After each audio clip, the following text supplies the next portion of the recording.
Hello everyone, myself Dr. Bharat Singh Meena from Government College Kota. Today discuss about chemical bonding first covalent bond. आज हम जो discuss करने जा रहे हैं वो उसका टॉपिक है molecular formula, type of hybridization and shape of molecules, यानी अणुसूत्र, संकरण का प्रकार व अणुओं की आकृति। प्रीवियस लेक्चर में हमने डिफरेंट टाइप्स के हाइब्रिडाइजेशंस का विस्तार से अध्ययन किया था। अभी हम जो इस टॉपिक के बारे में अध्ययन करने जा रहे हैं उसमें किसी यौगिक के अणुसूत्र को देखकर किस प्रकार से उसके संकरण का, उसकी आकृति का अनुमान लगा सकते हैं, उसके लिए हमें किन किन बातों का ध्यान रखना चाहिए, इन सब के बारे में हम क्रम से अध्ययन करेंगे। सबसे पहले अगर किसी यौगिक के अणुसूत्र को देखकर उसके केंद्रीय परमाणु के संकरण के प्रकार और अणु की आकृति के बारे में अगर हम ये जानना चाहते हैं कि उसकी अणु की आकृति कैसी है, उसका संकरण का प्रकार कैसा है, तो हमें ये निम्नलिखित बिंदु का ज्ञान आवश्यक रूप से होना चाहिए। जिसमें सबसे पहला बिंदु है कि एकल बंध हमेशा सिग्मा बंध होता है। अगर किन्हीं दो परमाणुओं के मध्य केवल एकल बंध है तो इसका मतलब है कि वो सिग्मा बंध ही होगा। दूसरा, द्विबंध या त्रिबंध या कहें डबल बॉन्ड या ट्रिपल बॉन्ड में केवल एक सिग्मा बंध होता है और शेष पाई बंध होते हैं।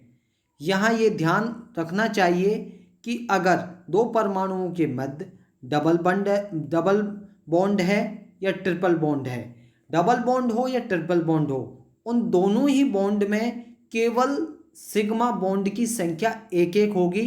बाकी जितने भी बॉन्ड होंगे, जैसे डबल बॉन्ड है तो एक सिग्मा बॉन्ड होगा, एक पाई बॉन्ड होगा, और ट्रिपल बॉन्ड है तो एक सिग्मा बॉन्ड होगा और दो पाई बॉन्ड होंगे। ये हमें पता होना चाहिए। तीसरा है कि किसी भी अणु की आकृति, उसकी स्ट्रक्चर कैसी है, उसकी शेप कैसी है का अगर डिटर्मिनेशन किसके आधार पर करते हैं, सिग्मा बंधों की संख्या के आधार पर। ये क्लियर ध्यान में आना चाहिए कि कोई मॉलिक्यूल है और उसके अगर हम शेप्स का पता लगाना चाहते हैं तो उसके सिग्मा बॉन्ड्स की संख्या का भी हमें ज्ञान होना चाहिए।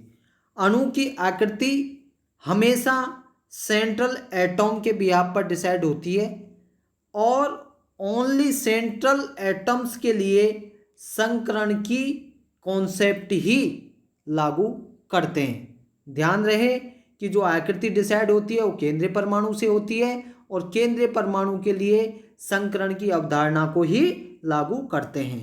नेक्स्ट पॉइंट है कि केंद्रीय परमाणु का संकरण डिसाइड करते समय lone pair electrons and sigma बंध के तुल्य मानते हैं। जो लोन पेयर इलेक्ट्रॉन्स होते हैं, एकाकी इलेक्ट्रॉन युग्म की जो संख्या होती है उसको एक सिग्मा बंध के तुल्य माना जाएगा। जैसे एक लोन पेयर है तो एक सिग्मा बंध होगा। नेक्स्ट है, यदि किसी अणु के केंद्रीय परमाणु के सिग्मा बंधों और एकाकी इलेक्ट्रॉन युग्मों की संख्या 2, 3 या 4 है तो उसके जो संकरण का टाइप होगा, अगर 2 है तो sp संकरण होगा, 3 है तो sp2 होगा और 4 है तो sp3 संकरण होगा, केंद्रीय परमाणु के सिग्मा बंध और एकाकी इलेक्ट्रॉन युग्म की संख्या के आधार पर। नेक्स्ट है, यदि अणु के केंद्रीय परमाणु के सिग्मा बंधों और एकाकी इलेक्ट्रॉन युग्मों की संख्या का योग दोनों, ध्यान ये इंपॉर्टेंट चीज है, सिग्मा बंध और लोन पेयर दोनों का ही योग होता है, क्योंकि एक लोन पेयर को एक सिग्मा बंध के समतुल्य माना जाता है। तो लोन पेयर और सिग्मा बंध की संख्या का योग अगर 5, 6 या 7 आता है तो जो संकरण का टाइप होगा, 5 आता है तो sp3d होगा, 6 आता है तो sp3d2 होगा और 7 आता है तो sp3d3 होगा। नेक्स्ट है, किसी मॉलिक्यूल के सेंट्रल एटॉम के हाइब्रिडाइजेशन के टाइप और उसके लोन पेयर इलेक्ट्रॉन्स के आधार पर उस अणु की शेप का निर्धारण होता है। क्लियर। नेक्स्ट जो पॉइंट है वो है कि लोन पेयर इलेक्ट्रॉन युग्म या एकाकी इलेक्ट्रॉन युग्म की एब्सेंस में, अनुपस्थिति में, ध्यान दें, अनुपस्थिति में जो अणु की आकृति का निर्धारण उसके संकरण के प्रकार से होता है। अगर यहाँ पर किसी मॉलिक्यूल में एकाकी इलेक्ट्रॉन युग्म नहीं है तो उसकी आकृति का निर्धारण उसके हाइब्रिडाइजेशन के टाइप से होगा। जैसे आप इस सारणी के माध्यम से देख सकते हैं, अगर sp आपका हाइब्रिडाइजेशन है तो उसकी अणु की आकृति होगी रेखीय, sp2 है तो समतल त्रिकोणीय होगी, sp3 है तो चतुष्फलकीय, और sp3d है तो त्रिकोण द्विपिरामिडीय, और sp3d2 है तो अष्टफलकीय, और sp3d3 है तो पंचकोण द्विपिरामिडीय होगी। कब? जब आपके लोन पेयर नहीं है। और अगर एकाकी इलेक्ट्रॉन युग्म प्रेजेंट हैं तो अणु की आकृति किस प्रकार से प्रभावित होगी वो भी हम इस टेबल के माध्यम से देख सकते हैं। जैसे आपका कोई मॉलिक्यूल है BeCl2, बेरिलियम क्लोराइड है, तो यहाँ पर आप देख रहे हैं सिग्मा बंध कितने हैं? 2, और एकाकी इलेक्ट्रॉन युग्म क्या है? 0। तो सिग्मा बंध की संख्या को यहाँ डिनोट कर रहे हैं C से, और एकाकी लोन पेयर को कर रहे हैं D से, तो C और D का योग क्या आया? 2। तो जो संकरण का टाइप होगा वो क्या होगा? sp, और इसकी आकृति होगी रेखीय। इसी प्रकार से अगर BCl3 है, बोरॉन ट्राइक्लोराइड है, तो यहाँ पर आप देख रहे हैं कितने सिग्मा बंध हैं बोरॉन के साथ क्लोरीन के? 3, और लोन पेयर कोई नहीं है, 0। तो इन सिग्मा बंध और लोन पेयर का योग क्या आया? 3। तो संकरण का प्रकार क्या हुआ? sp2, और अणु की आकृति होगी समतल त्रिकोण। इसी प्रकार से CCl4 में भी आप देख सकते हैं। यहाँ पर आप लोन पेयर का एक उदाहरण देखेंगे, NH3 अणु सूत्र है NH3, इसका संरचना सूत्र आप लिखेंगे तो 3 तो इसने सिग्मा बंध बना रखे हैं, किसके साथ? हाइड्रोजन परमाणु के साथ। एक लोन पेयर बचा हुआ है, तो सिग्मा बंधों की संख्या कितनी हो गई? 3। लोन पेयर की संख्या कितनी है? 1। 3 और 1 को मिला के टोटल संख्या कितनी हो गई? 4। तो यहाँ पर जो संकरण का प्रकार होगा इस संख्या के आधार पर क्या होगा? sp3, और इसकी जो अणु की आकृति होगी वो कैसी होगी? पिरामिडीय, क्योंकि यहाँ पर क्या प्रेजेंट है? लोन पेयर, इसलिए इसकी जो शेप है वो किस में परिवर्तित हो गई? पिरामिडीय में। इसी प्रकार से H2O में 2 लोन पेयर हैं, तो यहाँ पर भी दोनों हाइड्रोजन परमाणुओं के साथ 2 सिग्मा बंध हो गए, 2 लोन पेयर हो गए, टोटल 4 हो गए। लेकिन इसकी जो आकृति है वो भी sp3 है, लेकिन यहाँ आकृति कैसी बनेगी? है कोणीय, क्योंकि यहाँ पर लोन पेयर की संख्या कितनी है? 2। तो लोन पेयर से भी आकृति प्रभावित होती है। तो इस प्रकार से आप लोन पेयर की प्रेजेंस में किस प्रकार से अणु की आकृति प्रभावित होती है उसका आपने इस टेबल में डिफरेंट उदाहरण देखे। और भी अन्य उदाहरणों को आप देख सकते हैं। जैसे यहाँ पर देखो XeF2 में कितने आपके लोन पेयर हैं? 3, और टोटल संख्या 2 तो आपके क्या है? सिग्मा बंध, और 3 लोन पेयर, टोटल हो गए 5। तो ये है sp3d, और इसकी आकृति है रेखीय। इसी प्रकार से लोन पेयर के आधार पर आपकी आकृति परिवर्तित होती जाती है। अब आपका जो नेक्स्ट हेडिंग है वो है valence shell electron pair repulsion theory, या इसे कहें हम संयोजकता कोष इलेक्ट्रॉन युग्म प्रतिकर्षण सिद्धांत। अब सबसे पहली बात तो ये आती है इस सिद्धांत को पढ़ने से पहले कि ये सिद्धांत दिया किसने था। ये सिद्धांत सर्वप्रथम गिलेस्पी एंड नाइहोम नामक साइंटिस्ट हुए थे, उन्होंने ये सिद्धांत दिया था, और संक्षेप में इसे हम बेस्पर थ्योरी भी कहते हैं। बेस्पर क्यों? B for balance, S for sale, E for electron, P for pair and R for repulsion, और थ्योरी तो थ्योरी है, इस सिद्धांत में थ्योरी कहा जाता है। और इस सिद्धांत के अनुसार क्या है? ये सिद्धांत क्या कहता है? बेस्पर सिद्धांत किसी अणु के सेंट्रल एटम, ध्यान दें आप एक एक वर्ड पर, कोई मॉलिक्यूल है और उसका जो सेंट्रल एटम है उसके जो संयोजकता कोष कौन सा होता है? जो एटम का सबसे आउटर मोस्ट सेल होता है वो होता है आपका वैलेंस सेल। तो किसी अणु के केंद्रीय परमाणु के संयोजकता कोष में विद्यमान इलेक्ट्रॉन, मतलब विद्यमान मतलब प्रेजेंट इलेक्ट्रॉनों से भरे हुए कक्षक स्पेस में इस प्रकार से व्यवस्थित रहते हैं कि उनके मध्य जो रिपल्सन बल लगता है वो कम से कम हो। ये सिद्धांत ये कहता है कि जो आउटर मोस्ट सेल होता है उसके मध्य जो कक्षकों में इलेक्ट्रॉन भरे रहते हैं उनका अरेंजमेंट ऐसा होता है कि उनके मध्य रिपल्सन बल कम से कम हो। ऐसी पोजीशन में क्या होगा, अणुओं की जो ऊर्जा होगी वो न्यूनतम होगी, क्योंकि रिपल्सन कम लग रहा है तो कम ऊर्जा खर्च होगी, और स्टेबिलिटी अवस्था में होंगे। चूंकि क्या होगा कि अणु की न्यूनतम ऊर्जा में केवल एक ही विन्यास संभव है और अणुओं की आकृति निश्चित होती है। किसी अणु की आकृति का निर्धारण करने में इस सिद्धांत का अत्यंत महत्व है। अब हम पढ़ते हैं कि किसी अणु की आकृति या ज्यामिति प्रमुख रूप से किन किन फैक्टर्स पर डिपेंड करती है।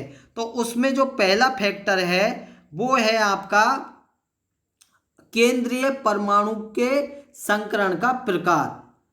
कौन सा है, जो सेंट्रल एटम होता है उसका हाइब्रिडाइजेशन का टाइप क्या है, केंद्रीय परमाणु के संकरण का किस प्रकार का है, इससे उसके संयोजकता कोष के विभिन्न कक्षकों का ओरिएंटेशन डिसाइड होता है। और इस ओरिएंटेशन से क्या होगा, प्रमुख प्रकार के संकरण, उनकी आकृति और बंद कोण को हम इस टेबल के माध्यम से देख के बता सकते हैं। जैसे आप देखिए यहाँ पर ये टेबल है, इस टेबल में अगर आपका संकरण है sp तो हम बता सकते हैं कि इसकी आकृति होगी रेखीय, और रेखीय आकृति है तो इसका बॉन्ड एंगल होगा 180 डिग्री। इसी प्रकार से अगर आपका हाइब्रिडाइजेशन है sp2 तो आकृति होगी आपकी समतल त्रिभुजीय और इसका बॉन्ड एंगल होगा 120 डिग्री। इसी प्रकार से अगर sp3 है तो इसकी आकृति होगी टेट्राहेड्रल चतुष्फलकीय और इसका होगा 109 डिग्री 28 मिनट। इसी प्रकार से आप अन्य भी देख सकते हैं sp3d sp3d2, इनकी भी संकरण के प्रकार से आकृति और बॉन्ड कोण को हम डिसाइड करते हैं। और आप एक बात और भी ध्यान रखें कि जो हाइब्रिड ऑर्बिटल होते हैं वो हमेशा कौन सा बॉन्ड बनाते हैं, सिग्मा बंध बनाते हैं। और सिग्मा बंध बनने के बाद जो आवश्यकता अनुसार जो प्योरली पी कक्षक होते हैं वो पाई बंधों का निर्माण करते हैं, लेकिन कब, सिग्मा बंध बन जाएंगे उसके बाद। और पाई बंध बनने से अणुओं की जो ज्यामिति या ज्योमेट्री पर कोई प्रभाव नहीं पड़ता। किस पर प्रभाव पड़ेगा, उसकी बॉन्ड लेंथ अवश्य कम हो जाएगी, किससे, पाई बॉन्ड बनने से। दूसरा आपका फैक्टर है केंद्रीय परमाणु के संयोजकता इलेक्ट्रॉनों की संख्या। केंद्रीय परमाणु के संयोजकता इलेक्ट्रॉनों की संख्या किस प्रकार से प्रभावित करती है।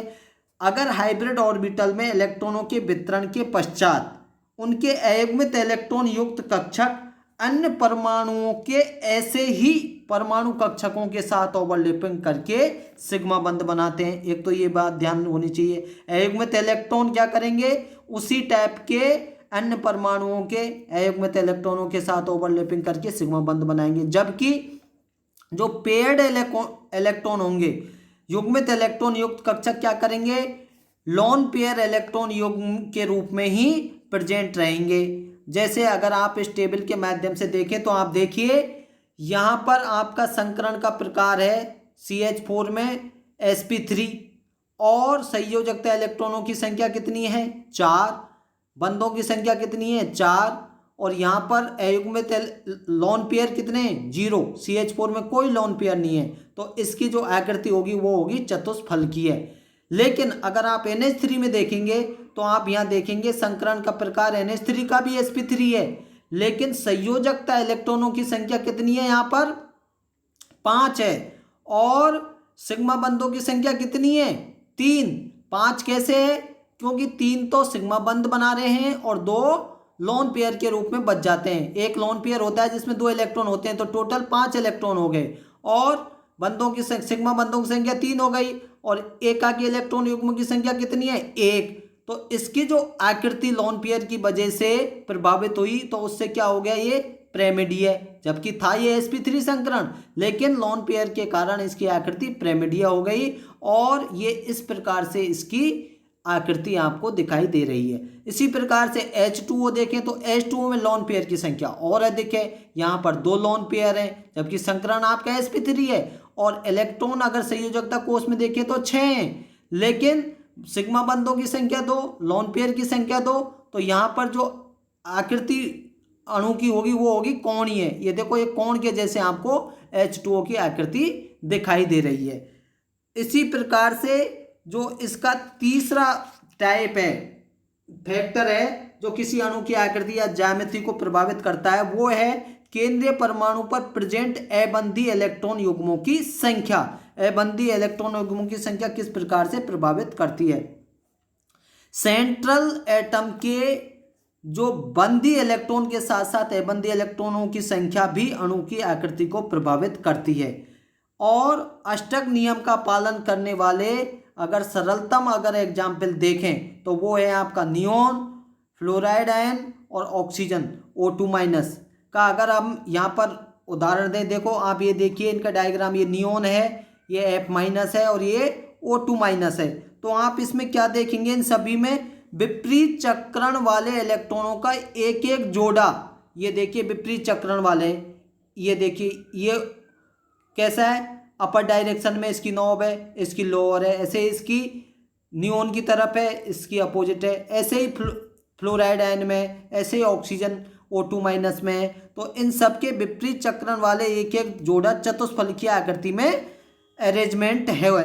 इन सभी चारों इलेक्ट्रॉन युग्म परस्पर बिल्कुल समान है क्योंकि सभी अबंधी इलेक्ट्रॉन युग्मों के रूप में है। अब यदि इनमें से कोई एक इलेक्ट्रॉन युग्म बंध में काम आए, जैसे HF, तो क्या होगा, वह एक इलेक्ट्रॉन युग्म शेष तीनों, यहाँ कितने हैं, 4 हैं, लेकिन वो तीनों से अलग हो जाएगा और ये अबंधी इलेक्ट्रॉन युग्म इसे प्रतिकर्षित करेंगे। इसी प्रकार से अगर 2 युग्म काम आए जैसे H2O में, तो 2 इलेक्ट्रॉन युग्म शेष 2 से भिन्न हो जाएंगे और 2 अबंधी और इलेक्ट्रॉन युग्म के रूप में क्या रहेंगे, शेष रहेंगे और बंधी युग्म के रूप में आपको शेष दिखाई देंगे। ऐसी स्थिति में 3 प्रकार के रिपल्सन फोर्स कार्य करते हैं। कौन कौन से? एक तो लोन पेयर, दूसरा है लोन पेयर बॉन्ड पेयर और तीसरा है बॉन्ड पेयर।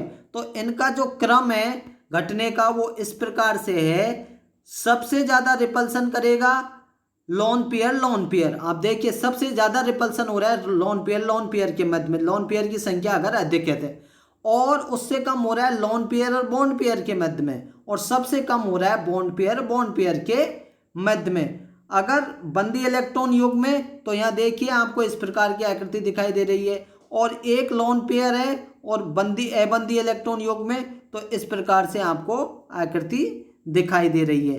तो इस प्रकार से आप देखेंगे कि ये तीनों के तीनों फैक्टर किसी भी अणु की आकृति या ज्यामिति को प्रभावित करते हैं।